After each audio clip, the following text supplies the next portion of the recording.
Daw nang amay sa mga customer ang aso gikan sa Puto Bongbong nga usa sa mga halinon nga kakanin matag misa di galyo. Diin usa kini sa maginalinyahan og bida nga kakanin sa mga customer sa Siyam Kakadlawon Food Bazaar nga nahimutang sa Bolton Street, Davao City.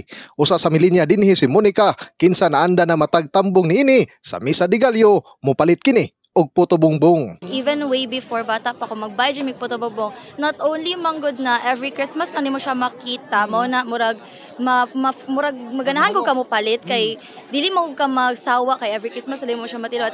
Samtang si Nanay Telma nagagahin gayud og budget aron matilawan ang mga baligyang pagkaon sa mga food bazaar. Mas kampante nga naka-display gid sila ba. Agawa si magsimbahan nana. Oo, naan. Madala pud sa balay. Hinuon gibutyag sa mga vendor dinhi nga adunay mga gamay nga pagtaas silang presyo silang kakanin, sanglit nagmahal na usab ang pipila ka mga sagol niini. Sama na lamang sa Puto Bongbong gikan 20 pesos matag usa kaniadto karon nasa 30 pesos na. Or kaning mga condensed o kaning cheese po. Pero despite ani naghan gyapon na malit no. Yes sir. Gawas sa mga kakanin, mamahimo sab nga matilawan ang init nga sikwate o kape nga perfect nga pangtanggal og tugnaw human sa misa di galyo.